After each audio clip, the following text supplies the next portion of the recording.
अस्सलाम वालेकुम, मैं हूं फैसल तारड़। अडियाला जेल के अंदर कौन सी अहम मुलाकात होने जा रही है और क्या दावा किया जा रहा है? फार्म 47 की हुकूमत के लिए क्या झटके हैं और किस तरह से एक नैरेटिव, इस हुकूमत के खिलाफ नैरेटिव, चाहे वो जहाज को लेकर हो, चाहे MQM का एक्टिव हो जाना हो, वो किस तरह से शुरू हो चुका है। नए इलेक्शन का मुतालबा आज किया गया है और जाहिर है एक मखसूस जो है हवा जो है वो चली है और किसी हद तक ये जो मौजूदा रजीम है हल्का सा अनकंफर्टेबल भी हुआ है। अलीमा खान ने किसको इनकार किया है और पीटीआई के अंदर यानी छोड़ दें पीटीआई की जंग एस्टैब्लिशमेंट के साथ क्या है, सुहेल अफरीदी क्या कर रहे हैं और इनको किस तरह से पंजाब हुकूमत के खिलाफ बयानियां बनाना चाहिए या इमरान खान को जेल से निकालने के लिए एक नैरेटिव मेकिंग करनी चाहिए या स्ट्रीट मूवमेंट या लोगों को मोबिलाइज करना। सबसे बड़ी जो इस वक्त लड़ाई है वो पीटीआई के अंदर है और हर 5 लोग, हर 10 लोग, उन लोगों ने मिलकर एक ग्रुप बनाया हुआ है और वो आपस में ग्रुप जो है इस वक्त लड़ने में लगे हुए। बहरहाल बहुत सारी चीजें इस वीलॉग के अंदर मुख्तसर टाइम में आपके सामने डिस्कस करनी है। आपसे गुजारिश है इस यूट्यूब चैनल को जरूर सब्सक्राइब करें, वीडियो को लाइक करें, शेयर करें, फीडबैक जरूर दिया करें। सबसे पहले कल भी हमने जिक्र किया था इसी वक्त कि ईरान और अमेरिका की जंग किसी वक्त भी छिड़ सकती है क्योंकि बहराए रूम के अंदर अमेरिका के जो दूसरा उनका बड़ा बैरी बेड़ा है वो आ चुका है। फिर कतर के अंदर जो बड़ी बेस है अमेरिका की वो एक्टिव हो गई है। पुर्तगाल के अंदर बेसेस एक्टिव हो गई हैं।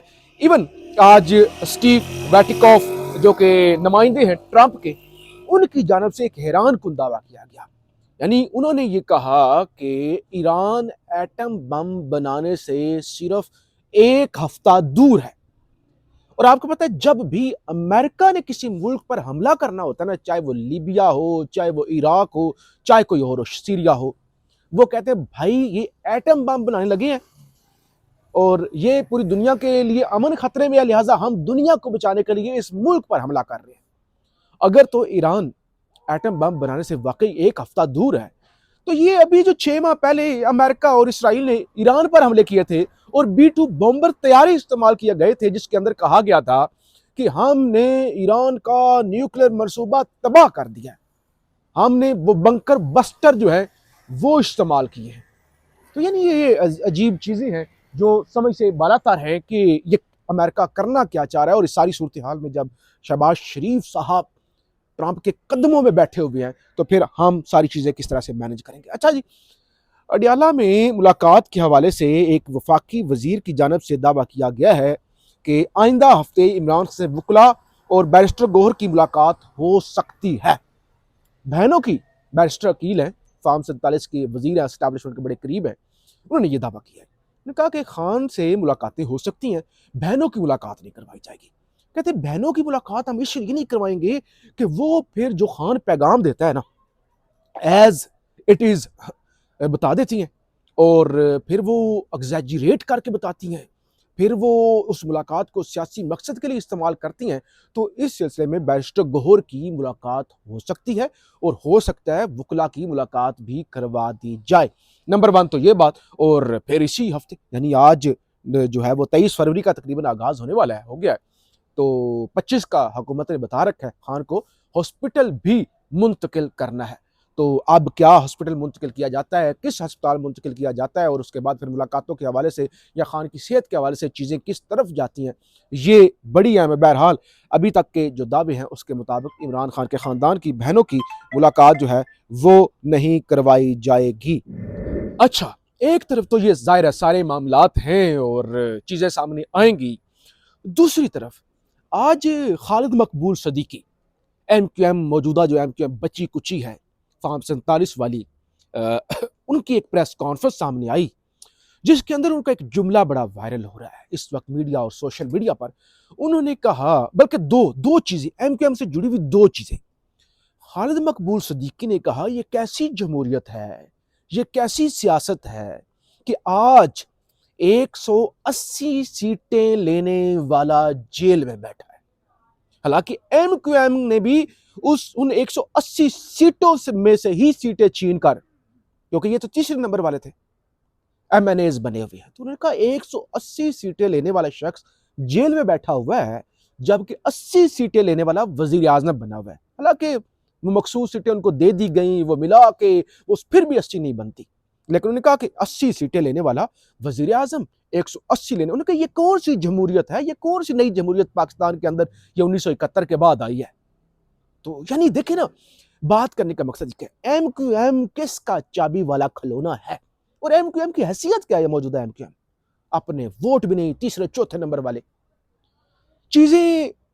खास तौर पे इस वक्त जो है ना, थोड़ी सी चूड़ी देखना आपने पंजाब के अंदर देखा ना, वो जहाज वाले मामले पे सारे एस्टैब्लिशमेंट तल्लुक रखने वाले सहाफ़ी और दूसरे सारे जेन्युइन लोग भी तनकीद करते हैं, और तनकीद होनी भी चाहिए। इसमें प्रेस कॉन्फ्रेंस शुरू हो गई, फिर लोगों ने टीवी प्रोग्रामों के अंदर एक नैरेटिव बना दिया।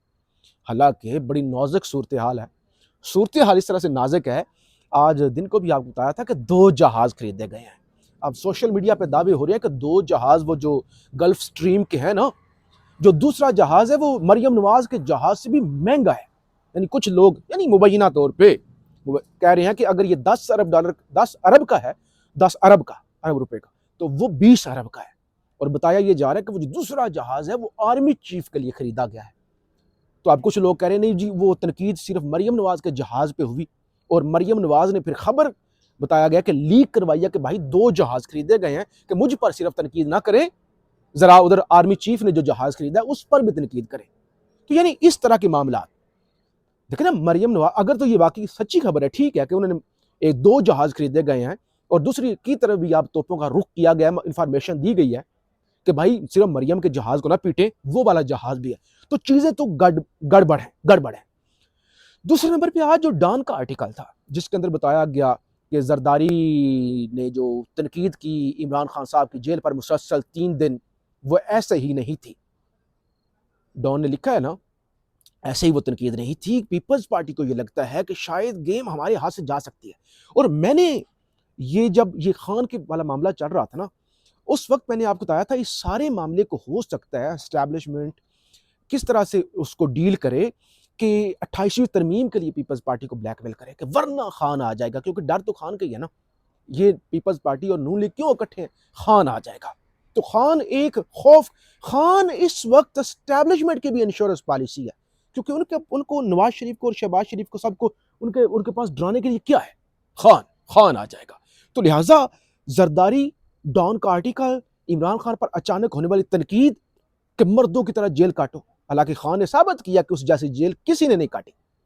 और उसके बाद आज खालिद मकबूल सिद्दीकी का यह कहना कि भाई असल जो हुक्मरान है, जो असल जीता हुआ है, वो जेल में है, और जाली जो है वो मुसल्लत है। तो इसका मतलब ये है कि सबको औकात। अच्छा, फिर आज रहनुमा है MQM के, MP हैं ताहा अहमद, इन्होंने सिंध असेंबली के अंदर क्या कहा है, कहते हैं जिनको तकलीफ है कि MQM वाले फार्म 47 से आ गए हैं, तो भाई फार्म 47 वालों से चेयरमैन, सेनेटर और सदर पाकिस्तान को वोट क्यों डलवाया। क्योंकि हम है ना फार्म 47 वाले, हमें पता है हम नहीं जीत सके, हमें जतवाया गया, हम मानते हैं, चुप करके बैठे हुए हैं, फार्म 47 वाले हैं। आप कहते हो कि आप जीते नहीं हुए, आप फार्म 47 वाले, अगर हम फार्म 47 वाले हैं वाकई, तो हमारे पास जो सीटें, हमसे वोट क्यों लिया गया चेयरमैन सेनेट के लिए, हमसे वोट क्यों लिया गया सदर जरदारी के लिए, तो फिर हमसे वोट क्यों लिया, अगर हम जाली हैं तो हमसे वोट ही नहीं लेना था। तो ये यानी खरी बेशर्मी की हद देखो कि फार्म 47 के जाली मैंडेट ना होते हुए दन दनाते हुए फिर रहे हैं, और कह रहे हैं, खुला इकरार भी कर रहे हैं, और बेशर्मी की इंतहा है कि यानी लोगों को इस तरह बेवकूफ जो है बना कर रखा। अलीमा खान ने किसको इनकार किया, ये जरा आखिरी खबर जरा सुन लें, भी लोग लंबा हो जाता है। अली खबर ये है कि ये जो चीज़ें चल रही थी ना बैरिस्टर गोहर के हवाले से, तनकीद अलीमा खान का एक नैरेटिव था, खान के इलाज को लेकर, बैरिस्टर गोहर का दूसरा नैरेटिव था। तो अब बैरिस्टर गोहर ये चाह रहे थे कि अलीमा खान के साथ एक बैठक हो जाए, इकट्ठी तस्वीरें आ जाए, और ये पैगाम चला जाए कि गोहर साहब और फैमिली खान की एक पेज पर है। लेकिन अलीमा खान ने इनकार कर दिया। उन्होंने कहा कि नहीं, खान के इलाज वाले मामले पर आपने अग्रेसिव पॉलिसी नहीं अपनाई, आप हुकूमत के साथ थे या एस्टैब्लिशमेंट के साथ थे या किसी तीसरे ग्रुप के साथ थे, तो इसलिए उन्होंने उनके साथ बैठने से इनकार किया। बहरहाल बहुत सारी चीज़ें जो है वो पसे पर्दा चल रही हैं। आज सुहेल अफरीदी की जानब से जो वो खैबर के अंदर ड्रोन हमला हुआ, बड़ी होम्योपैथिक सी उनकी आई, हालांकि वो बड़े अग्रेसिव बोलते हैं, और खान का भी बड़ा सख्त मौका होता है ड्रोन हमलों के खिलाफ, लेकिन उन्होंने कहा कि ये सिक्योरिटी की नाकामी है, कोलैटरल डैमेज है, ये है, वो है। और फिर उन्होंने कहा कि इमरान खान की तस्वीरें पूरे सूबे के अंदर लगा दो और फिर खुली कचहरियाँ, ई कचहरियाँ जो है वो शुरू कर दो। तो बज़ाहिर सोहेल अफरीदी भी इस सारे मामले पर खामोश हैं। बहरहाल ये जो भी खिचड़ी पक रही है अगले चंद दिनों में या चंद हफ्तों में कौम के सामने आ ही जाएगी। नेचुरल जो वक्त होता है इस मुल्क के अंदर वज़ीर आज़म का, वो भी अब तकरीबन ख़त्म ही होने वाला है। फीडबैक ज़रूर दीजिएगा। पाकिस्तान जिंदाबाद।